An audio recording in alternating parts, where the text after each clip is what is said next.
तो well guys, आज हम बात करने वाले हैं कि ऐसे लड़के के बारे में जो आगे चलकर बन गया सोल रीपर गॉड। जी हाँ दोस्तों, तो आज हम बात करने वाले हैं इचिगो कुरोसाकी के एवोल्यूशन के बारे में। तो वीडियो को शुरू करते हैं। इचिगो कुरोसाकी एक सिंपल टीनेजर जिसे गोस्ट दिखते थे और उसके लिए उसकी फैमिली और फ्रेंड्स ही सब कुछ थे। उसकी लाइफ काफी ऑर्डिनरी थी जब तक उसकी मुलाकात रुकिया से नहीं हुई होती, जो कि एक सोल रीपर थी। और यहीं से इचिगो की लाइफ पूरी तरह से बदल जाती है जब रुकिया उसे अपनी सोल रीपर्स की पावर देती है ताकि वो इचिगो और उसकी फैमिली को हॉलो से बचा सके। और इसके बाद इचिगो बन जाता है एक सब्स्टिट्यूट सोल रीपर जो बस हॉलो मॉन्स्टर्स को हराता है। लेकिन ये तो सिर्फ शुरुआत थी। सोल सोसाइटी आर्क में हम देखते हैं कि इचिगो सोल सोसाइटी आता है रुकिया को बचाने के लिए। यहाँ पे जराकी केनपाची जैसे अपोनेंट के सामने इचिगो की लिमिट टेस्ट होती है। लेकिन सबसे बड़ा टर्निंग पॉइंट आता है जब वो अपना बनकाई तेंसा ज़ेनगेत्सु अनलॉक करते। तेंसा ज़ेनगेत्सु के साथ इचिगो की स्पीड और पावर बहुत ही इंटेंस लेवल पर पहुंच जाती है। ये एक ऐसा मोमेंट था जब उसने पूरे सोल सोसाइटी को हिला दिया था। उसका बनकाई जो नॉर्मली एक सोल रीपर को अनलॉक करने में सालों लग जाते हैं, वो इचिगो ने बस 3 दिन में सीख ली थी।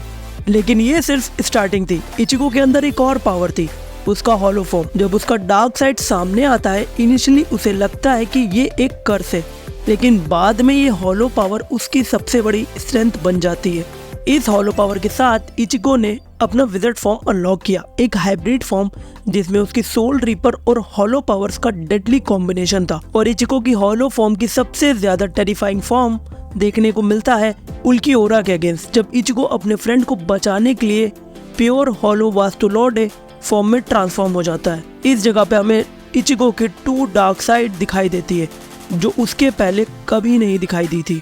और फिर आता है सबसे इमोशनल मूवमेंट, फाइनल गेत्सु का तेंशो। आइजन के अगेंस्ट बैटल के दौरान इचिगो ने अपने ज़ेनगेत्सु के साथ एक आखिरी डील करी। फाइनल गेत्सु का तेंशो उसे अपनी पूरी पावर को एक ही अटैक में कंसंट्रेट करने का मौका देता है। इस फॉर्म में इचिगो ने आइजन को तो हरा दिया, लेकिन इसके बदले में अपनी सोल रीपर्स पावर खो दी। ये सेक्रीफाइस दिखाता है कि इचिगो अपनी दुनिया और दोस्तों के लिए कुछ भी कर सकता है। और फिर फुल ब्रिंग आर्क में काफी ट्रेनिंग और इंटेंस प्रोसेसेस और फुल ब्रिंगर बिट्रेयल के बाद रुकिया इचिगो की पावर को रिस्टोर कर देती है। और 1000 ईयर ब्लड वॉर आर्क में हमें एक और शॉकिंग चीज का पता चलता है कि इचिगो सिर्फ सोल रीपर या हॉलो नहीं था, उसके अंदर क्विंसी का ब्लड भी था। जब वो युहवा का सामना करता है, उसके बाद इचिगो के फादर इशिन उसे बताते हैं कि उसकी मदर मसाकी क्विंसी थी। इसी के साथ इचिगो ने एक ऐसी फॉर्म को अनलॉक किया जो पहले किसी भी सोल रीपर ने नहीं देखी थी।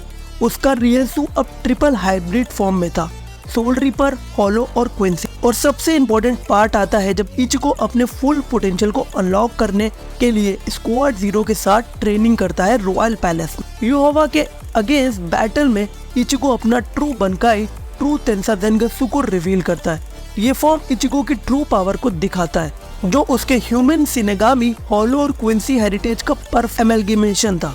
इस ट्रू बनकाई के साथ इचिगो बहुत ही पावरफुल बन जाता है और मांगा के एंड में इचिगो अपने दोस्तों की हेल्प से ऑलमाइटी युहवा जैसे पावरफुल एनिमी को भी डिफीट कर पाता है। सो गाइस, ये थी इचिगो कुरोसाकी की जर्नी एक सिंपल टीनेजर से लेकर सोल रीपर गॉड बनने की। और अगर आपको ये वीडियो पसंद आई हो तो लाइक, शेयर और सब्सक्राइब जरूर करिएगा।